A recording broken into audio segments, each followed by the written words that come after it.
Here is the Crescendo Music Education Podcast, episode number 48.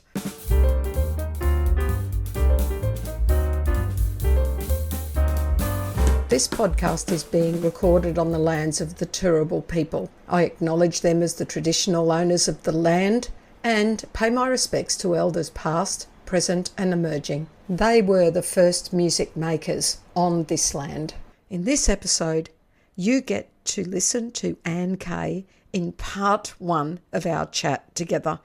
Listen to the things that she is doing to promote music education, to help teachers, music teachers and classroom teachers to develop musical fitness with our children, about developing the skills, not just having music as an experience or as entertainment, which of course we know music's great for an experience and for entertainment. But if you're listening to this, I'm thinking you're most likely invested in music education in some form, and that you see the value of developing the skills and all of the great positive development that happens with music education delivered continuously and sequentially. Anyway, look, you're going to love listening to Anne Kay. Sit back, relax. Though you might want to take notes too. That's okay. Do all of those things. Just enjoy this episode.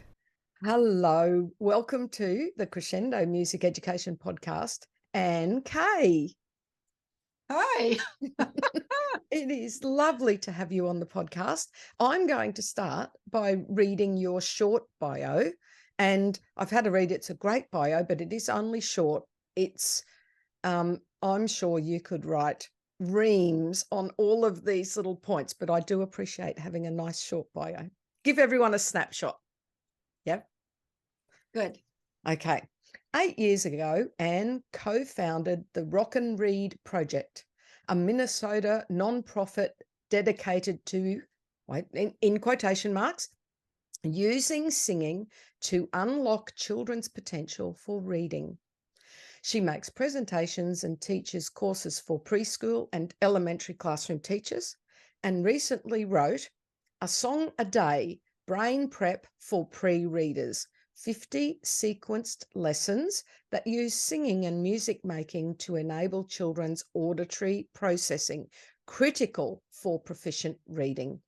Formerly, she was an elementary music teacher, choir director, and instructor of music teachers. She founded, directed, and taught in the Kodai certification program at the University of St. Thomas for 18 summers and serves as Associate Director of Graduate Music Education. Wow, that is such a fabulous bio. Okay, before we go on, and as I said, it's so brief. There's so much in that I want to ask you about. But is there anything you want to add to that before we go on? I think you said hopefully served. Since the mid-2000s, I've been working with classroom teachers. And, I left working with music teachers. So, and the latest thing that I'm working on is I'm working with legislators here in the state of Minnesota in the USA. To put a bill in for a state-funded, what I call musical fitness program. And I have many legislators interested, and I have one that will author the bill. Whether we put it in this session or next session, he's behind it. And the idea that all children would be musically fit by age 5. I love that idea of fitness, because it's, well, any sort of fitness, it needs to be regular, it needs to be effective, it needs to be well done. You don't just get on a treadmill and exhaust yourself for 2 hours, then do nothing for the next 6 months, do you? I love that. No, it's got to be regular. Yes. And you have to develop the brain's and body's skills. Yes. So it's not an experience or just entertainment. No. It is skills. We have to build those skills, but we have to build those brain skills early. So that's what I'm working on. Whether it gets done the legislature just started up. They'll be done in May, and then we may have to wait till next session. But I'm building the support. So Well, Yeah, that sounds fabulous. Now, something different. not knowing much about the American political structure and system, apart from the big sensational things we get on the news here. What happens if you get this bill passed? What happens then? What does that actually mean to practice? So the idea would be, that's what I'm still shaping. The idea that we would get the brain science to parents and care providers and preschool teachers so we can talk about that a little later, what the brain science is, the new brain science. And most parents don't know how the brain processes sound. How the brain processes sound is highly correlated with reading achievement. Who knew? So Well, we knew. no, we don't do music to raise reading. We do music for a whole host of reasons, but wouldn't we as music educators be interested in what does it actually do in the brain? And so that's what I follow. What is music making doing in the brain? Is it creating a different brain? And my answer, looking at the science, is yes. And that brain is more able than other brains that never develop music competence. So I'm calling it musical fitness because, well, 60 years ago, there was a Dr. Hans Kraus, and he was an orthopedic surgeon in New York, and he had emigrated from Italy. And what he found was he came up with a physical fitness test, very easy one, basic physical fitness test. And they gave it to all these children. And they found hundreds of children here and in Europe. And they found that the US kids were not fit, not flexible, only 50% of them. And the European kids were pretty fit. Well, it was the 1950s. And guess what? That was the Cold War. And our government was concerned about, I'm assuming, going to war and that we didn't have a fit population. Well, his studies got the attention of Eisenhower, who was president at the time. And Eisenhower established the President's Council on Physical Fitness, youth fitness. That was it. And then under John F. Kennedy, President Kennedy, who followed Eisenhower, they launched the U.S. Physical Fitness Program. Now, when I grew up, I was fairly active and fit. Actually, I became a competitive tennis player in addition to a musician. Well, but it was thought that you had a special gift or talent if you were pursuing a sport. Those people were just specially talented. No one really knew that exercise was good for our health and well-being. So 60 years later, we still have that presidential council. We launched that huge thing. Everything changed. The schools started this U.S. physical fitness program, and it had exercises. Exercises? People were like, what? So now we don't even question. You ask people on the street with a microphone, well, is exercise good for your health? And they'd go, well, of course. Of course. Now, I have another question for you. Is music making good for your health and well-being and brain development? Yes. And they'd say, well, no, I didn't get that special gift or talent. The same we used to say 60 years ago about physical exercise. So I thought, well, hey, if they had a very simple physical fitness test, how about we have a very simple musical test of young children? Yes. Yeah. So that's really the basis of it.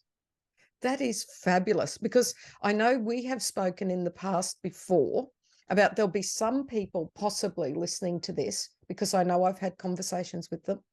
And I know that you are quite aligned with my opinion in this one. There are some people who might be thinking we should have music for its intrinsic value. Music is valuable. We should not have to argue that it's good for anything else. And I can see their point. Music, I agree. Music is intrinsically valuable, right? Yes. But so is math, so is reading, so is whatever. Exactly. So that's not going to be enough to help convince systems and people in power and people who don't feel they have any musical in air quotes, talent themselves, or who may be in fear of music, or maybe have been told that you can't sing, for whatever reasons, those people that do not see the value of music. What is wrong with pointing out all of these other great benefits? We're not saying that should be the only reason you do it, but good heavens, what great byproducts these are. Exactly, byproducts. People use music for so many reasons: entertainment, regulating our emotions, socialization. There are 10 zillion reasons we make music, and every culture makes music.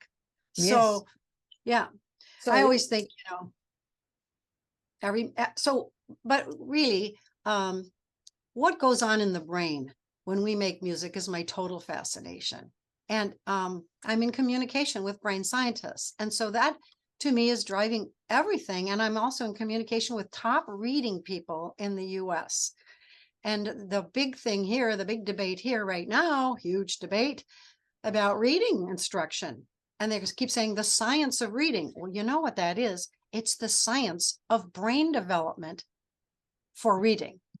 So why wouldn't we as music educators be interested in these researchers who are looking at the actual connections, the electrical connections, the chemistry of when you make music?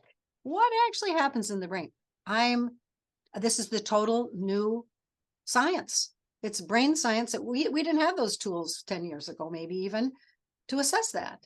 So why wouldn't we want to know what's happening in the brain? And then the ancillary things like, well, is it correlated with anything else other than just music making? So that's kind of it. Yeah.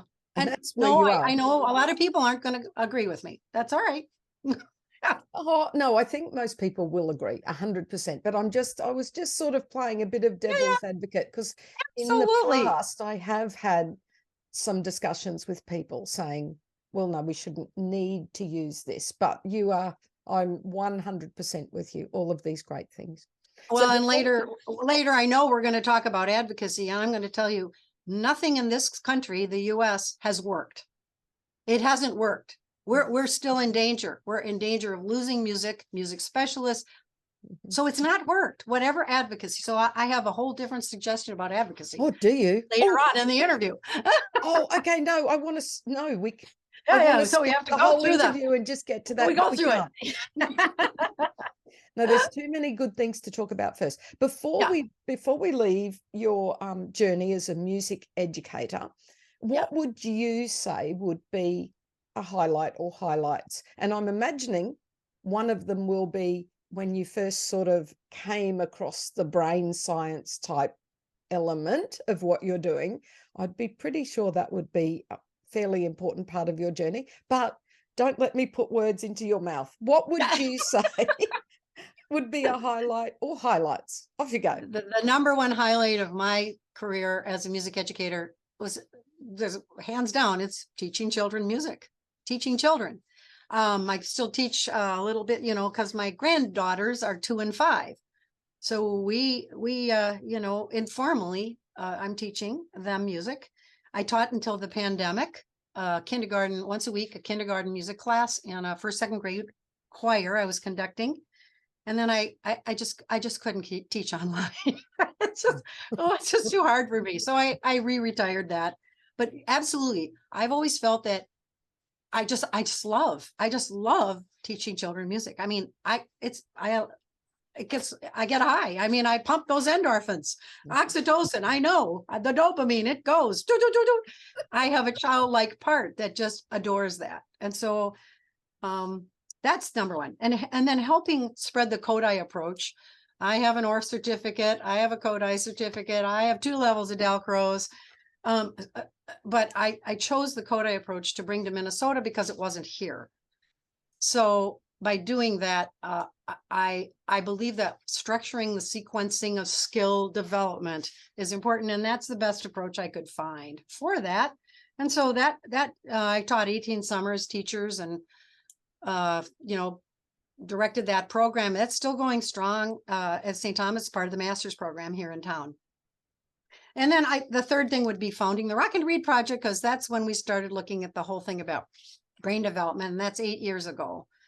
And I really totally shifted in my view of what classroom teachers could do.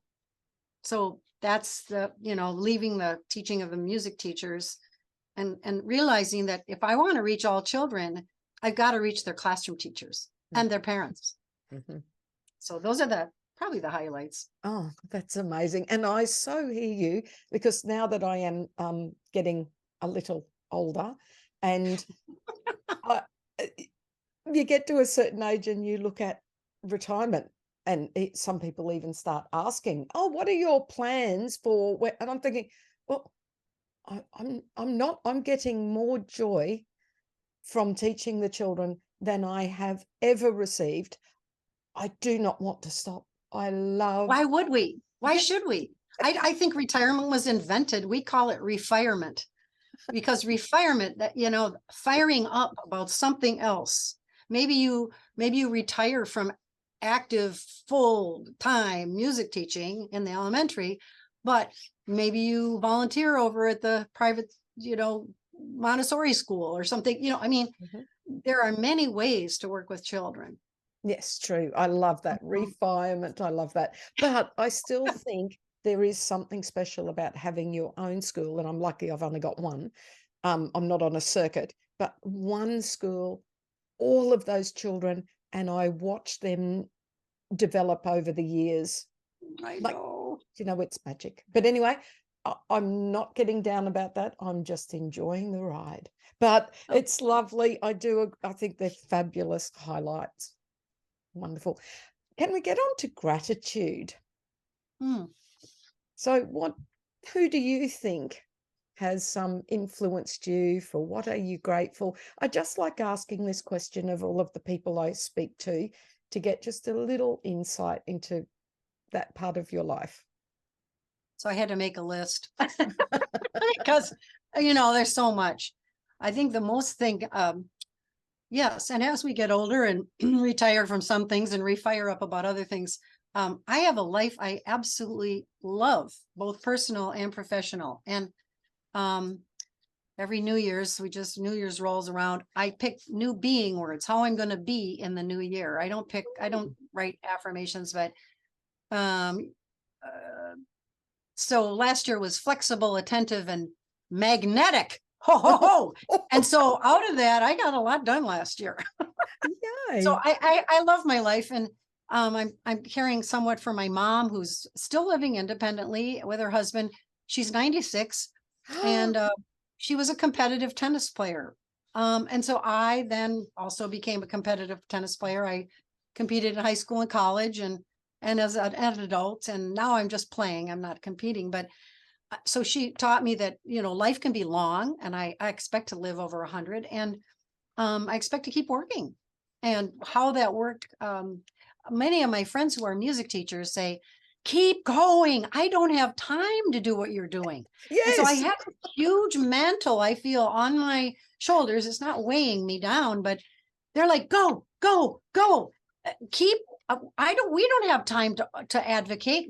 I just met with the public policy director for Americans for the Arts. It's a national group. And I said, I have a completely different suggestion for you. And he said, we've got to keep talking. So music teachers don't have time to advocate like that. So I represent a lot of, to me, wonderful music teachers, and they're out there like you, working day in and day out. Who's going to change the system for us? So voila, that would be me. So I am incredibly grateful for the music teachers I had. I started piano at 6. My mother called up the University of Minnesota and said, do you have something unusual, different? Not the neighborhood piano teacher. Not that there was anything wrong with the neighborhood piano teacher, but she took me over for the Guy Duckworth system. And it was a woman in her 40s who came back to school to get a piano ped degree, master's, and she needed a guinea pig group. So I was a guinea pig in a wonderful approach. And then those kids stopped taking a couple of years later, and I kept going as an individual, but I was her first student ever. And then she passed away. So I realized, oh my gosh, looking back now, all these decades, I felt I was handed a mantle there to continue. And at 14, I wrote a paper for a class saying I was going to be a piano teacher. I was never a piano teacher, but But I similar. love teaching elementary music and started teaching kids in high school. And I'm so grateful for her. Her name was Virginia Hanscom, and I love my lessons with her. And I went on to her teacher, and I won the state piano contest. Who knew? But I'm not actively playing anymore. But because there's so many other things we need to do in life. Yes. So I'm so grateful to her and my other teachers, and then of course my choir directors and then my Kodai mentors, Sister Lorna Zemke and Lamar Robertson. You may know them, of course, Well, because I know their names. I don't know them. okay. I know their names. And they're still both alive, and Mhm. they're 89 years old. And I talk to them regularly and Zoom with them. And we get excited together online about the things I'm doing, and they give me advice. And then, of course, my ORF mentors, who would be Jane Frazee and Arvita Steen. I'm so grateful. I mean, I would not be who I am without them.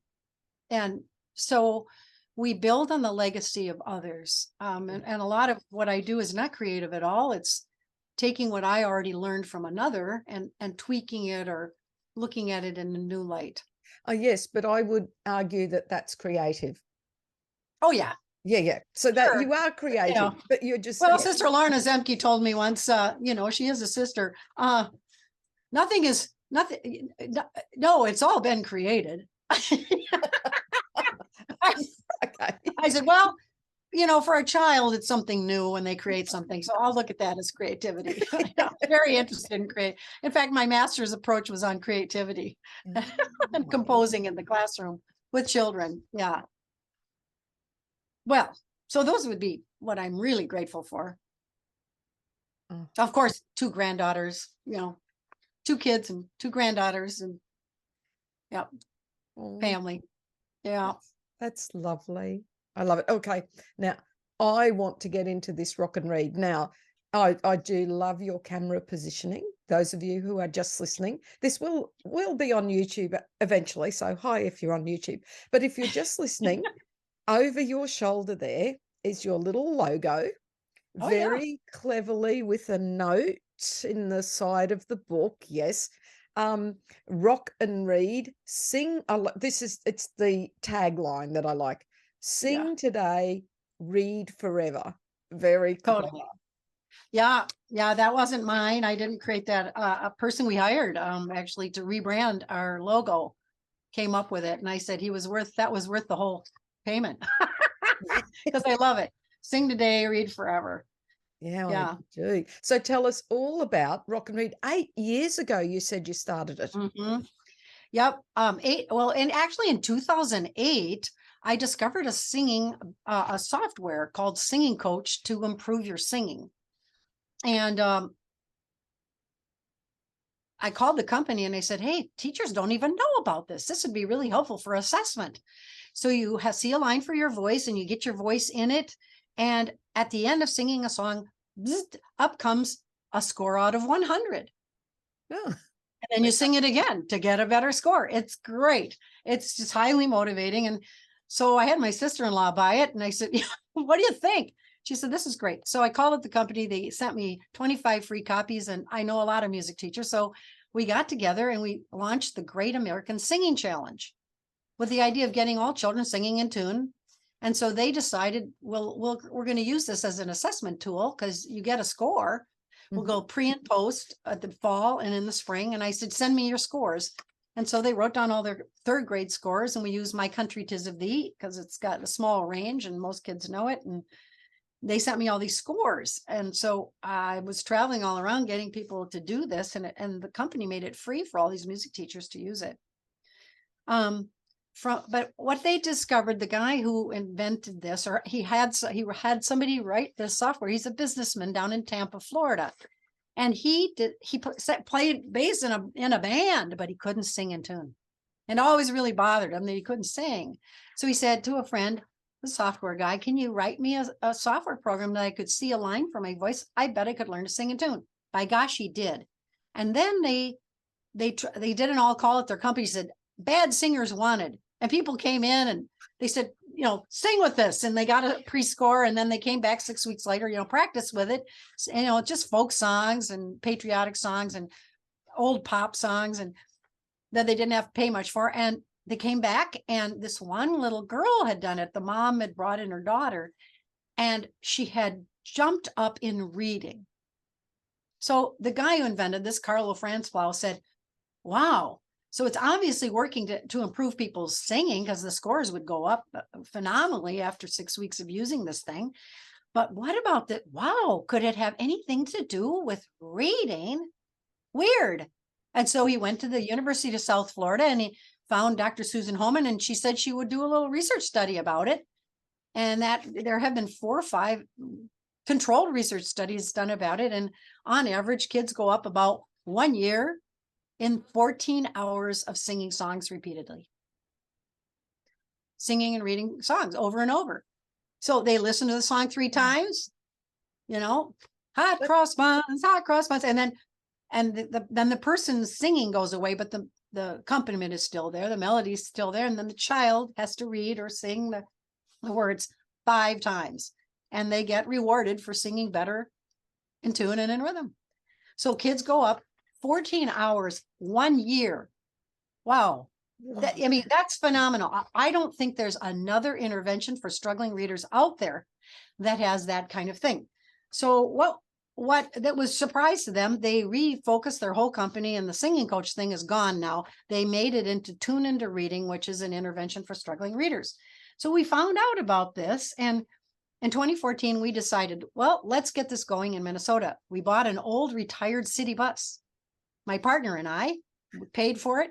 He built it into a mobile computer lab, and we went to schools in the summer and a YMCA in the summer, and kids sang with this thing in the summer. Well, we saw a half a year gain in 10 hours on the program on average. And I thought, wow, this is great. So we went to the legislature, and over time we got $600,000. And we did it in 2,500 kids in 25 schools. And our data, we hired a data analyst. It affirmed the research that was already there. Now, here's the bad thing. We can't get schools to use it. They're so busy. And I think there still is a belief gap, even when they look at the data about their own students. How could just singing songs raise reading? Well, I don't know any other intervention that would claim that in 14 hours, the kid's going to go up a level, a year in reading. So anyway, we've gone away from that, because what that says to me, that really sparked my quest about brain research. Mm-hmm. And Dr. Nina Kraus at Northwestern University has been doing brain research on sound processing for decades, and just published a book called Of Sound Mind. And it's really a good read. And what she's saying is the brains that process sound well, she can predict at 3 years old that this child is going to struggle with reading by the way they process sound in her lab. So we've refocused Rock and Read now on early childhood. If we could, it's late, 2nd through 5th graders. They're 7 through 10 years old. Mm-hmm. That's an old brain. Why don't we work with a young brain? And so we are now, we offer a course for teachers in using singing games to practice. Then you learn the singing game, and then you tweak it to practice letter sounds, sight words, whatever. And then we also, we're piloting a song a day brain prep, those 50 lessons you mentioned. And I hope to do a research study that would look at the brain's processing pre and post those lessons. Mm-hmm. 50 lessons, because we think that those lessons are developing auditory processing, auditory memory, phonological awareness, and beat synchronization. So all music teachers would love to hear that the research out of a number of labs says if a child can't keep a steady beat, they are most likely going to struggle with reading. Mm-hmm. And do you And when know? classroom teachers hear that, they're like, what? Yeah, but whereas we know, as someone who's basically been in a music classroom for, I don't know, about 40 years, I can have a prep class, like my 4-year-olds come in, we're doing an activity. You could actually ask me, and I'm not magic. I'm just saying, just with a bit of experience and many music teachers I know, I think you could say, teach this class for half an hour, and at the end of half an hour, point out who you think is struggling or will struggle academically. You can pick them. They're the children that aren't keeping in time, that don't have that coordination, that are struggling to match your pitch. Mhm. They just stand out. You can go, yes, I can tell 1, 2, 3, 4. Yes, you're probably struggling in all areas of school. I mean, Yep. not that I'm saying I point, don't get me wrong. I'm not saying I You. point, no, you. I'm just saying in our Yeah, head, yeah. we can Yes. see these kids and it's almost always right. So like we know instinctively that there are correlations, but knowing instinctively and from experience is not enough. We need that Yeah. research behind us. So most kindergarten teachers would 5-year-olds would tell you the same thing. Within a couple weeks of the child arriving at school, we start at 5, or some are 6 when they start kindergarten. They will say, "Oh, these are the children that are going to struggle with reading. I can tell already," and then they will tell you that the interventions don't work. Yes. By and large, the research that I found is that if a child is struggling with learning to read at first grade, only 10% will ever catch up to their peers. 10%. We know that's brain development. Mm. Teachers are teaching that they can't retain it. They can't process it. There's something going on in here.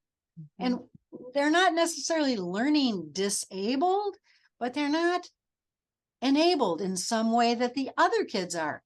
What if that's auditory processing? Well, reading teachers will tell you, oh, we know that phonological awareness is really important, but they're not really teaching it. They don't. So you can develop phonological processing. But they don't know how to develop They don't know how. phonological So process. the We key do. to reading is auditory processing, and the primary way of developing it is music making and developing musical skills. So I sometimes say to classroom teachers, okay, go back to your 3rd grade classroom. They're taking my course, and have your kids close their eyes so they can't imprint visually, right? Mm-hmm.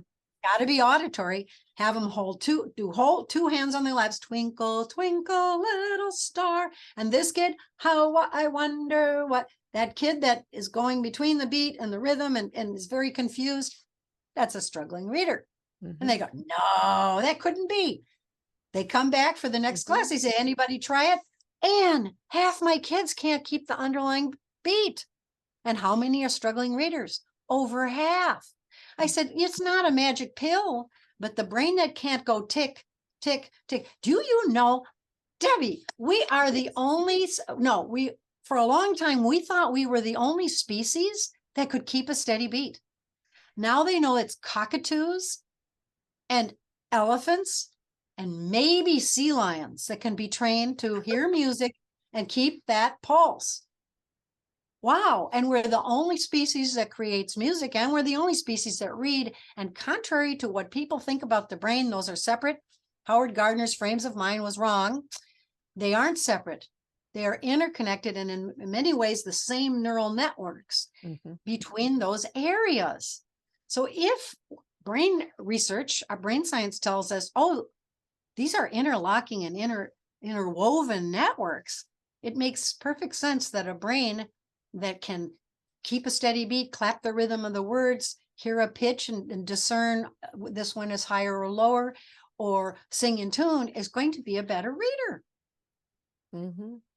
Because they're interrelated parts of the brain. They're not separate. And so we have to shoot some of those myths. oh, music's a separate gift or talent. It's over here. And no, that is not true. Oh, I'm right-brained. I'm left-brained. Really? Did you have a lobotomy? I mean, come on. I mean, what are we talking about? So I don't talk about the brain the brain is very complex. And, but we should look to science to find out what is happening in a musical brain and why is it different? And why is it helpful? So That yeah, is the so musical fitness exciting. program I'm advocating here that we're creating would be I partnered with early childhood organizations because they've already got a network. They've Yes. already got the contacts. So then I want to develop the communication to these parents. When I travel around with the teddy bear band, they're old people like me, and they're just great. They got lots of CDs. They're just great. They're like Fred Rogers, or they're very fun. And they sing folk songs and we dance, and then they let me talk to parents. And I say, did you know I'm here with the latest neuroscience? Did you know that your kids, if they have basic music skills, they're going to be better readers? The eyes on the parents, they get like, whoa, what is she talking about? I said, it's not rocket science. Have your child pat the beat, not just listen to songs, not just listen to music. Can the child pat along with the beat? 2 hands on the lap, you know, can they clap the rhythm, the way the words go? Oh, I don't know. Well, ask them, you know. Yeah. The parent is, and then the surrogate parent, which is the preschool teacher, we need to get them strategies. So I'm going to probably develop strategies. The song a day is going to be probably kindergarten intervention. I'd like to call it prevention. Yes. To prepare the brain it. for reading. Yes. Yes. Using music. I've got a sort of one of the many UFOs, as I call them, my unfinished objects. That I have all these UFOs in my computer. But one of the concepts, one of the things I'd love to do is start at my own school, of course, because I'm there, and to have, of course, the music lessons with me, but to get daily music into, and of course start at our lower grades and move up if I can. And my little name for this, and if anyone else is listening, I'm copywriting this name. Do not steal it, okay, if anyone else is listening. I want to call mine a literacy boost. Oh. Literacy boost. I'm writing that down. Oh, Sue, rock and read. No. Literacy boost. I like it. Literacy boost, because that's what it would be. It would be all of the well-being things. They would be singing together. And like you said, all those endorphins that we talked about get released when we sing with children. If they get it when they're singing with each other, we know that. Oh, yeah. So when I teach the classroom teachers, they get happier. Yes, exactly. The teacher. It's like win-win-win, isn't it? It is. Yeah. So even the ones who say, I can't sing, I say, they don't care. No. You're going to be their rock star. It doesn't matter. They'll sing anyway. Yes. Yeah. So I would really love to do that. We have to think, we don't have to, but I always think, well, what do I want to do? I remember when I first started teaching the Kodai course in Minnesota, and teachers would totally argue with me. They would not use solfege. No, numbers. Children know numbers. That's why 1, 2, 3, 4, 5. I said, stop. Okay, let me just ask you a couple questions about that. In the numbering system, 3 to 4 is a whole step. It's a whole integer. But in the auditory system, 3 to 4, step 3 to 4 is a smaller interval, a half step. But if you use numbers, you're acting like it's a whole step. Yeah, it works for numbers, but it doesn't work for sounds because it's not true. They're not equal distance. And they would get all puzzled. And I said, listen, just go back to your K-5 classrooms, your elementary school. Just take one first grade class. You got 2 or 3 first grade classes. Just take one of them and try out the solfege. And they would come back next summer and I'd say, oh, you're back for level 2. What happened? Oh my gosh, it was so much better. So I've always said, well, I didn't learn that growing up. But the question we must ask really is, what is best for the child? Mhm. Not what is best for me. Of course, we're going to do what's best for us, right? No, we have to ask. And so if it's best for the child, the best thing for the child is sing their whole day away. Well, they only get to see the music teacher once a week in Minneapolis public schools. What? Once a week they get to eat. When I say that, people go, what are you talking about? Oh, no, I said, I know that's how what you're I look talking at about. music making. Mhm. Once a week they get to eat. Once a week they get to eat music. They get to think in music with the music specialist. And the other days, there's no music making going on. Maybe the music she plays, the teacher, he plays some music as a Possibly. break or something. I'm like, this is not okay. I mean, No. I even look at it as it's neglect of children. Yes. Yes. No, I would call it neglect. I would go Knowing that what far. I know about the brain. Mm. It's so if we know these things, how can we get those children? So I've had people say, well, if they're doing that in the classroom, then they think they won't need the music teacher. Absolutely not. The teachers that take our course go, oh my gosh, we just had one go to the school board and say, based on all of that we're doing, they don't have music in the specialists in the kindergarten. We need every kindergarten teacher taking this course, singing every day, and we need to hire music specialists for the kinders. Mhm. So it's contrary to what many music teachers are fearful of. Well, if they're singing and making music in the classroom, then they don't think they need music teachers. No, they think they need them more. That's what Yes. actually happens. So Yeah. I ask, what's the best for the child? And then let's get it to them. I can't get it to them teaching them twice a week. No, that's right. And we've got situations here in Australia, without making comment on specific states. Sure. But we have many schools in our country that do not have access to a music specialist at all. And even the ones that have music specialists, a lot of that has been cut back. So they may have a term, like a quarter of a year, or a half a year every 2 years. It's been cut right back.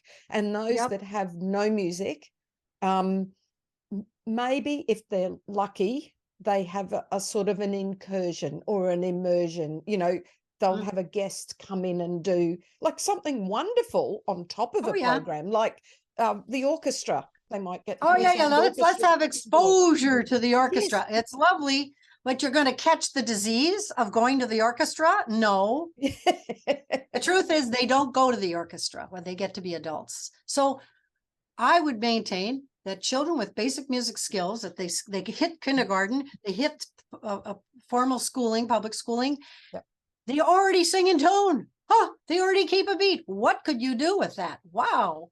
And then their classroom teachers should be singing with them every day. Yes. And I've written a rap for parents. Mama, rock your baby so sweet. Sing a song and tap along on baby to the beat. Daddy, bounce your baby so sweet. Dance to the music, put the beat in your feet. But the next part is the best part, because to me it says, have your child keep the beat. This is how it trains a vital neural network that the brain retains. Children who sing songs develop smarter brains that know more words and make greater gains. So it's everything that we know about music making. Let's give it to the parent.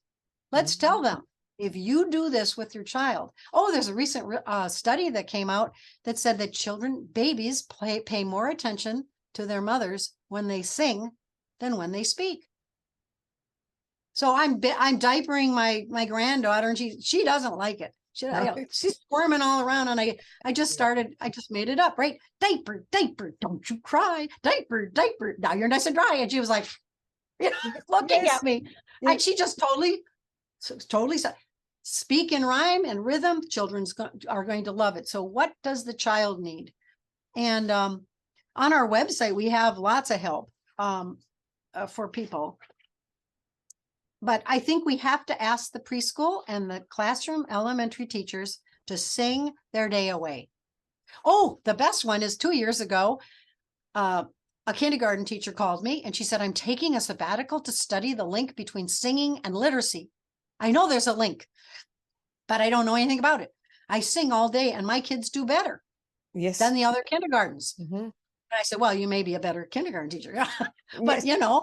and so she's now she's back from her sabbatical. She's taking my course that she's brought into the district. We're teaching 15 kinder, first and second grade teachers a song, rock and read course, and we're playing singing games just like you do in your music classroom, but then they tweak them. So who took the cookie from the cookie jar?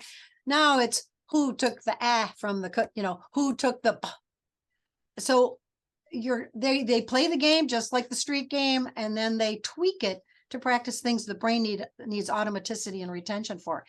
And she spoke up at our last class and she said, I just want to tell you, I'm back in the kindergarten classroom this year to the other classroom teachers. I'm singing everything, all my directions and everything.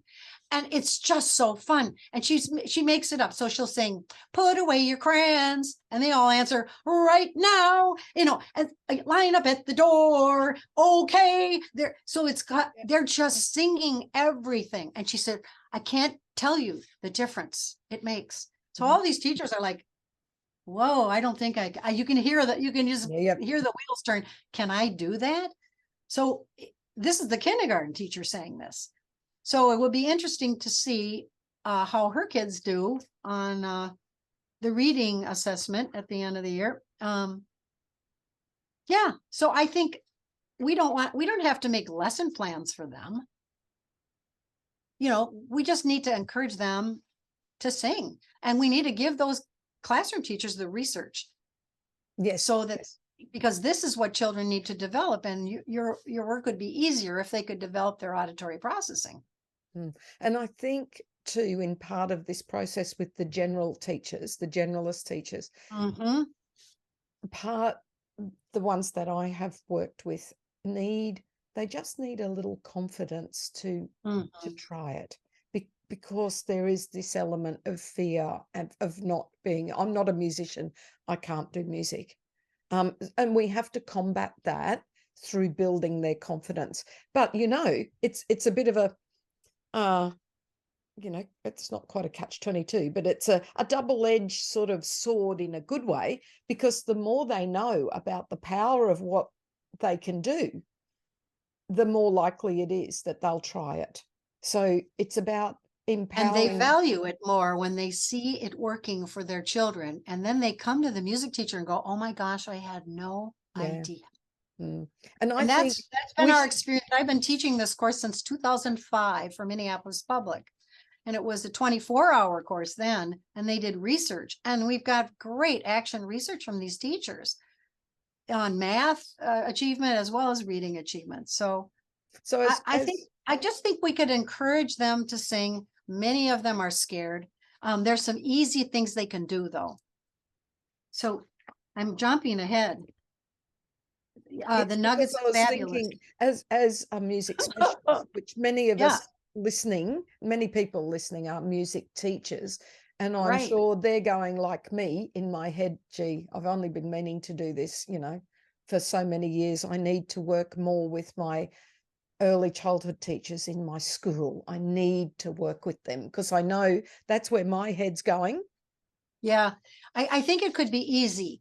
I don't want to make it, that you have to do workshops for them and everything, but it might be at a collective meeting that you ask for time, and you could provide them with fun singing games that they can use to consciously practice reading skills. You can ask them to download a free metronome on your phone. And it's very simple. And let's see, what have I got? Oh, yeah, I have one here. And oh, yes, you show that to the child. They can show that to the child. They can have the child keep this. Can you match this? Can you pat your lap at exactly that same time? They can change the tempo. They can download a free pitch pipe on their phone. So that's what our classroom teachers do. And we say, oh, it's so important that children can match a pitch. So you play a pitch. Can you hear it? I don't know. No, I can't quite hear it. Can't hear it, but So, we can see it. Yeah. who, and the children try to match. Who, the kindergarten teacher just sent me a video of her kids trying to match a pitch, and they were all over the board. And I was like, oh no. But I keep saying to them, you do it, and you have one child match, and then eventually they're gonna match. But you have to do it over and over so that their brains are actually changing and developing. Yes. And so the classroom teachers love this. And so they can download that free app. And then on our website, we have the basic musical fitness assessment, skills fitness assessment. It's just on there, and I'm redoing it again. I'm revising it given what the classroom teachers are telling me.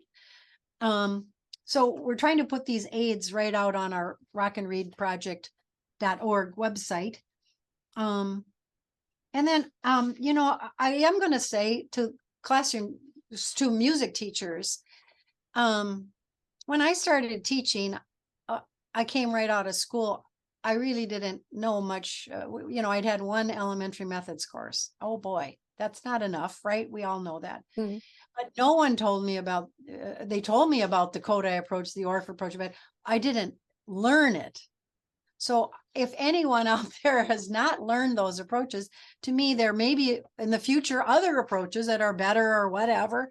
But what those approaches are is they approach every child as a musician and sequencing the skills to become competent. And so we have a lot of teachers here, lovely people, but now we are going to listen to the orchestra instruments, and now next day we're going to do a rainstorm on the ORF instruments, and there's no sequence to building competence. So if we know that by 5 years old, children can keep a steady beat, clap the rhythm, sing in tune, match a pitch, why aren't we doing that? Why aren't we helping children be able to do that? It's just like learning to swim. Mm-hmm.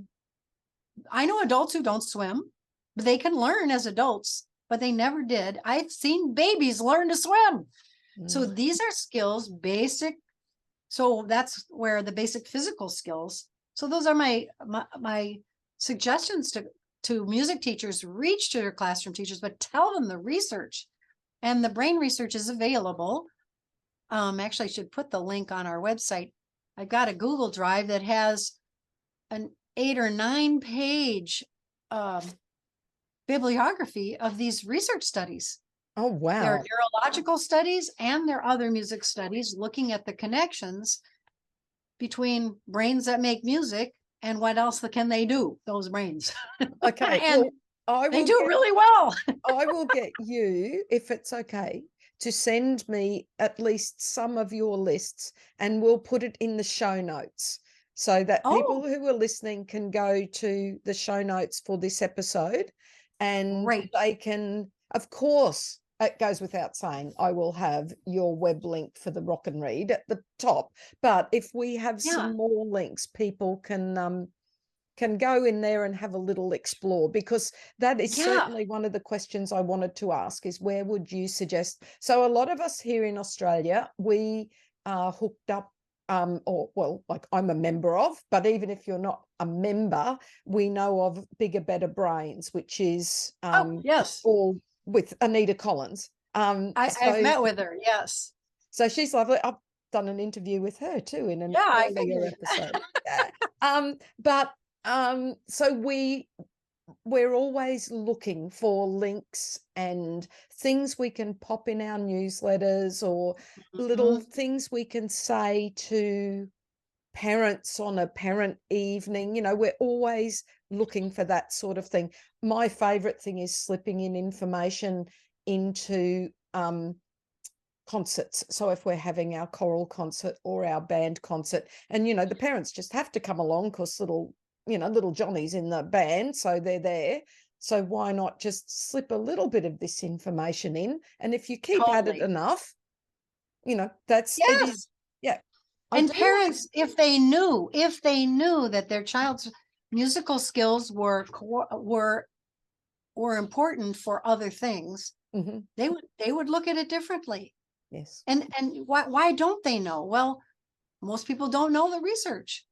No, so we So, will look. yeah, We'll get some links off you, and good. hopefully we'll do some more individual looking. And also, we should all probably hop on and get that book that you mentioned of Sound Mind. That sounds like that should be worth a read. That'd be fun. Yes, So it there's, talks about her 30 some years, and she's still working, still running the Auditory Neuroscience Lab at Northwestern University, Dr. Nina Kraus. And there are about 10 researchers there with her. so we'll It's have to put in fascinating. the link to her work too, won't we? Absolutely. Okay, I'm just writing some of this down as we go. Yeah, so and what I don't love forget. about it is their link is called Brain Volts. Zzzt, Brain Volts. As I in just love it. VOLTS, is it? Yeah, and they look at music. It's about how the brain processes sound, and then it's ancillary correlations. So there's lots of So, things we need to oh, dig and it's so, further into this. and I don't think it's I think it is a mindset, a different mindset than maybe we've had as music teachers. I'm not here to criticize any teachers. I don't blame anybody. But when people say we ought to be able to justify music for music's sake, and I'd say, okay, how's that working for you? That's And right. they say, not well. Those people, they don't get it. They don't value it. And I go, okay, so if we keep saying the same thing over and over and expect a different result, that's the definition of insanity. Yeah. So I have a completely different view of advocacy. Oh, I would love, we've got to get to that now. But before we Yeah. get to advocacy, because I want to get to that, but I want to hear your nuggets of fabulous. Well, I was kind of reading those nuggets of fabulous that we found by working with classroom teachers. They just they love this, that like the downloading the metronome and The the pitch metronome, pipe. love it, It's love so it. simple. And so we say, it's not complex, and give them singing games, the ones you're even teaching in your Yes. class. I mean, okay, we learned, whatever it is last week in the class, give them that or record it for them, or however. The kids already know it. The teacher just needs to say to them, okay, we're gonna start, we're gonna play oboe shenandoah or whatever it is. Kids are gonna go, in their classroom. But the Yes. teachers often think they don't have time to do this. And once they know the research, I say, you don't have time not to do this. Not right. So it's what it is a shift of how we think about it, not our attitudes. I mean, we all are experts at teaching music. So I've had classroom teachers though say to me, I am not teaching music. I go, so right up front, I always say, this is not a class. This course is not about you teaching music at all. It is not going to be you teaching rhythms and all that. No. That's the specialist. Your job is to get all the children making music, just making it, dancing to it. Take a dance break. Find the beat with your feet, So I like that. It's about making music with them. Rather, that's a good word. It's a good way you're not to be teaching the music. No, that's why we have music specialists. Yeah. And then they say, oh my gosh, we need more time with more music specialists. I had no idea this was so important. But you got to give them the brain research first, and then the research that it works. Okay. I love that. And yes, this whole thing has, they're amazing suggestions and thoughts. Love it. There's so much I'm taking away. I am writing little bits down here so I don't forget. I'll just have to rewatch. Now, let's get on to advocacy, because you said you've got some slightly different thoughts there around advocacy. So I'm going to be blunt. No, blunt. I have been blunt already. Music. So to me, our advocacy for music education has not worked. So when I went to school, there was only one book that we read called A Philosophy of Music Education. And it was written by Dr. Bennett Reamer, who has since passed away. It was the only book out there that we read. I mean, we read other things, but that was, and you know what he said? He said, our job as music teachers is twofold. One, the gifted and talented, and two, the rest of the population that's going to be sensitive music consumers. And I was about 20 years old in the class on my undergrad, and I said, "Excuse me, Dr. Erickson, if I was going to be a math teacher," and I said, "my job is the gifted and talented math students, and the rest are going to be sensitive math consumers. So they're not going to get the same education," I would be fired. Yes, you would. And that was, I mean, the class, it wasn't a large group of us going to be, wanting to be music teachers, elementary music teachers. But I remember it to this day, and everybody went, "Oh, hadn't thought about that." So when you think about it, the high school music teachers here are teaching only the ones who want to be there and whose parents pay for those lessons. And they outscore the other kids academically. And wow. So to me, this is an equity issue. Now that we know the brain science, it becomes an issue of equity. Because why are you not giving that to all children? So I know Anita, she's an instrumentalist, and I'm a vocalist. I'm an instrumentalist too, but I don't think we have enough music teachers to give music lessons to all the children. But we have our bodies, our voices, they are the first instrument. We have all we need to become musically competent, musically fit, and musically competent children for all. And I'm saying it's time for a bold new goal. And that goal for a nation, for a state, for a school district is, to me, musical fitness for every child. Now, how fit, how competent can they go do, ti, do, fa, mi, do? Can they sing with solfege and hand signs, or can they clap the band? Can they read the music? I mean, we could get in arguments how competent all day. I'm just talking about, let's start with basic competence for all children and then take it on from there. So to me, we've got an elite system in this country. I don't know about Australia, but it's an elitist system. Those who pay for it get it. Those brains are different. At one time, I had a simulation where this was in the year 2000, and I was traveling all over the country, and I said, "I'm going to give you a court case, pretend a court case. 100 high school seniors suing their district because they got the music appreciation route and they dropped out at 14. And the rest went on, they were musically competent. And, they scanned their brains at kindergarten, and they scanned their brains as when they exited at 18. And they found out, everybody's going, "What are you talking about, scanning brains?" This is, 23 years ago that I created this. And I said, they're suing the district for $20 million because they didn't get the music, the competence, the music education competence. And their brains look different. And their national scores in reading and math are less. And so break yourself into little juries and let's discuss this. Well, they were like, "What?" And so they came back and I said, "And so what did you decide, jury number one?" And they said, the kids get the 20 million, but they have to take it out in piano or in music lessons. I said, "Oh, they were very creative." But at first they said, "Well, brain scans, they're never going to do that." Now we might think, maybe we are going to do brain scans when a kid enters the system and when they exit. And guess what? The kids that had the brain had the music education, the music instruction, not the appreciation route. They outscored all the other kids. And there are many studies showing this. There's a Canadian study I just read with like 10,000 students they looked at. And the kids who were still instrumentally active were outscoring all the other kids in the other academic areas. So that would be my bold new goal: musical fitness for every child, or we could say music competence for every child. Parents care about brain development. They're amazed to learn that new brain science has found that this is really key to reading. So just hook it with reading.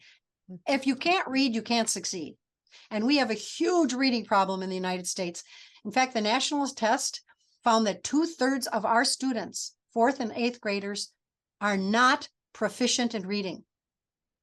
2/3 are not proficient. Now, either the test is bad or we got a problem teaching reading. But what if before we get to the reading, the brain that's enabled for sound kind of, learns to read pretty easily? Wow. Parents should know that. Yes. And then I'm saying be unstoppable.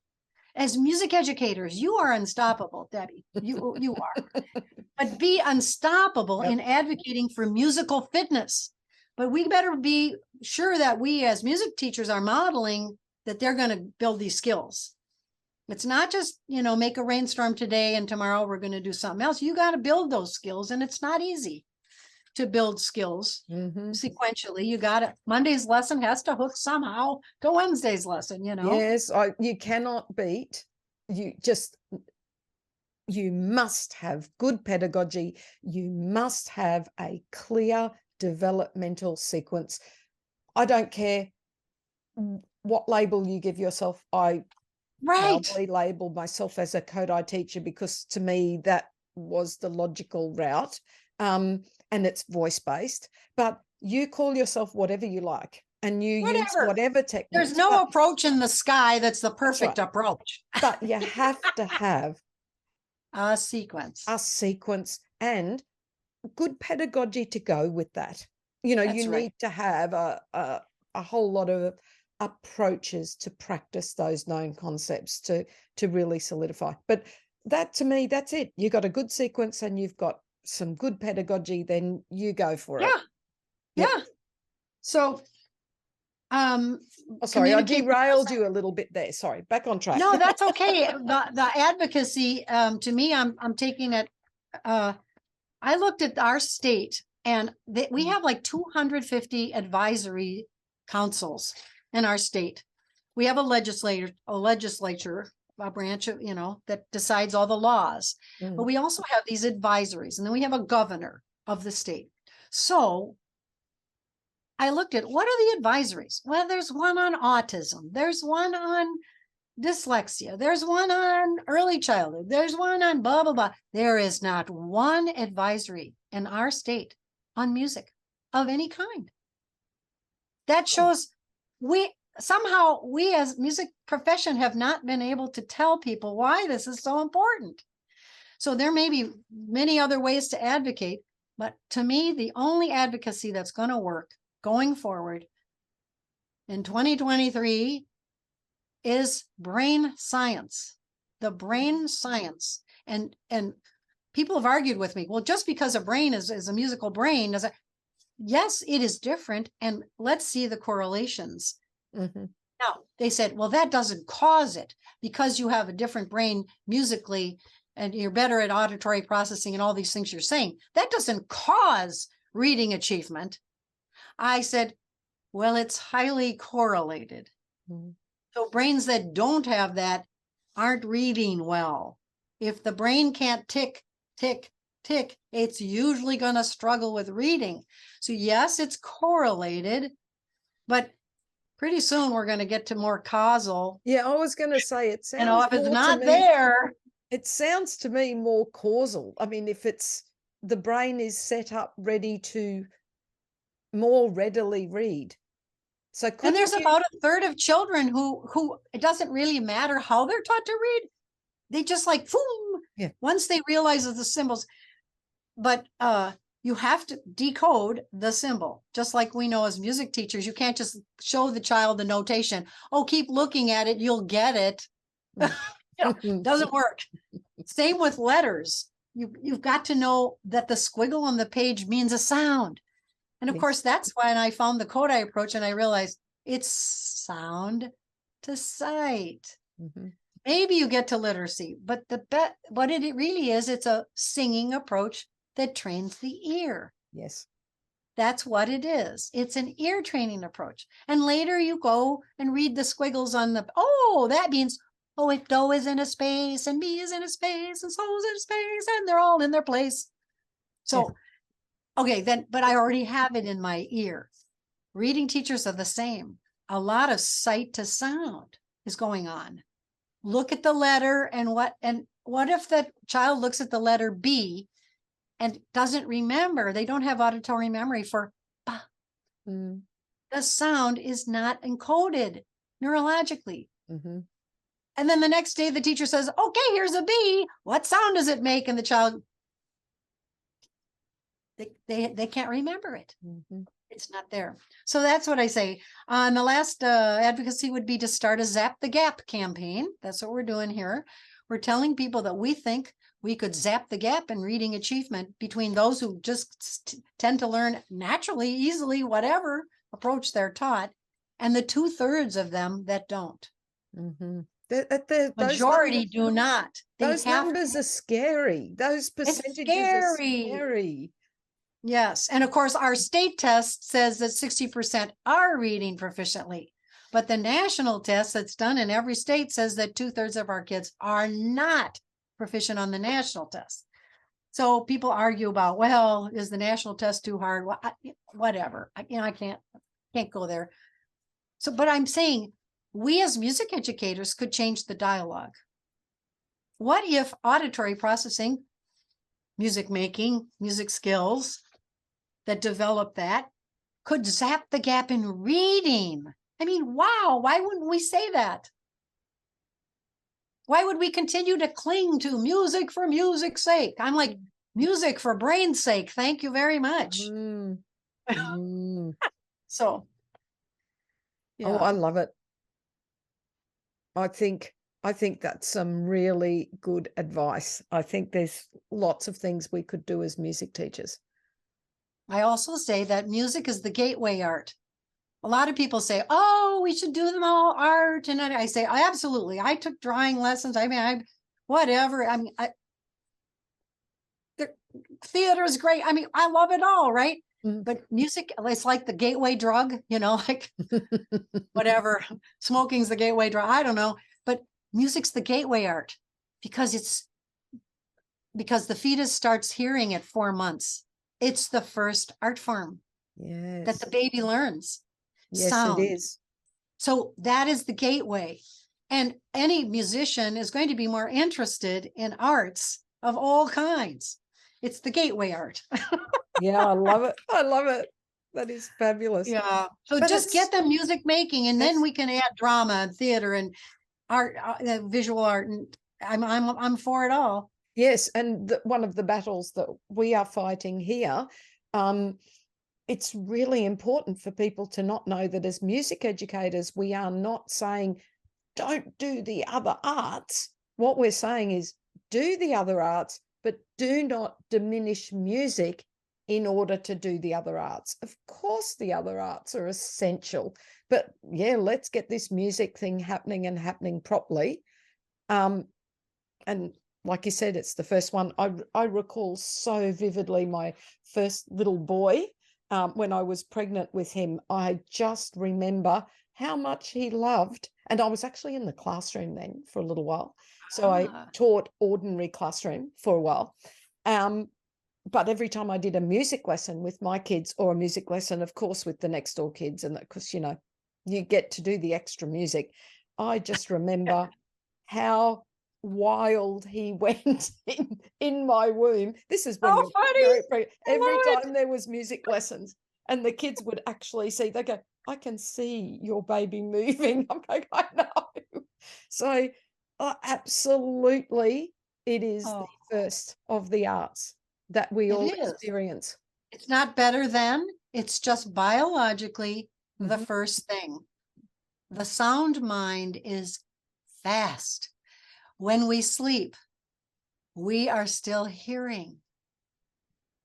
Yes. I mean, the sound mind, it is. And what is it? It's vibration. We call it music. It's vibration. It's sound. And it's the way the brain hears it. That makes a difference for a lot of things. Yeah. So of course, why is it the original brain train? I used to tell my students, this is not the brain drain class. This is the brain train class. You're doing this to train your brain. This was, I used to say this 30 some years ago. And they'd like, you are the weirdest woman ever. And I go, yeah, but that's what we're up to. Brain training. Oh, and that was like way it. Before any of these diagnostic tools told us that this is important. I like it. And you're also on this unstoppable train the brain train, and you're trying. Yeah. Anyway, Brain sorry. train. Yeah, no draining the brain. We're training the brain, Training the and we're brain. training it for music making. But should somebody say, "Oh, you have to choose. You could be a competitive tennis player or a musician." I said, "No, I'm going to do both. Thank you very much. Both and." I'm training my brain to do a lot of things. Mm-hmm. And it's not either or, it's both and. So the arts, music is the gateway. That's the first sense to develop. Oh, I ask reading teachers, of the 5 senses, which one is most important for reading when I do my workshops? And I say, no, don't say it out loud, but I bet you're thinking sight. Yeah. I said, let's think about how a blind person learns to read. They've got great auditory processing. They can't see. How do they learn? Touch. My fingers. I'm Yes. learning to read with Braille. They're going to learn to read very well because their auditory is so good. Now let's take people who are deaf and hard of hearing. Very hard for them to learn to read. What do you know? The number one sense for reading is sound. Mm. And they don't think about it that way. They think about it as sight. Yes.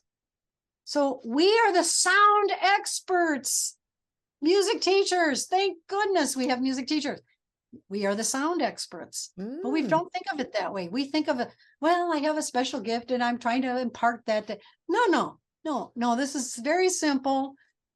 Sound. It's just about sound processing, helping people process sound, moving to the sound, padding to the sound, whatever. Now I'm realizing we're late.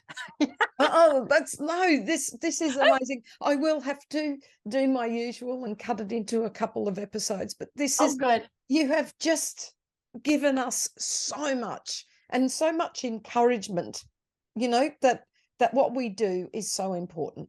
Oh my gosh. Every Yeah. workshop I give at the end, no matter if it's regular teachers or Mm, music teachers, I get teary and I just thank them for being. yes. Thank you.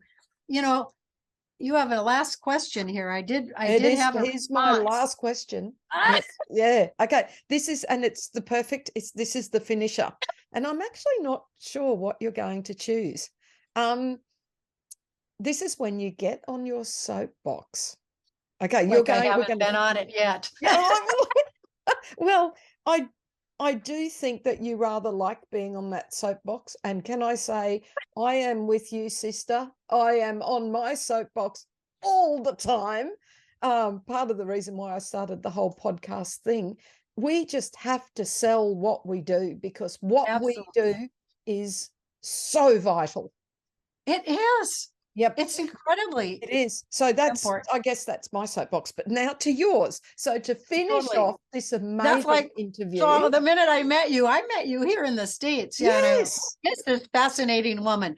Because yes, you are. Oh, thank you. I was trying to think, was that in Georgia or Minneapolis?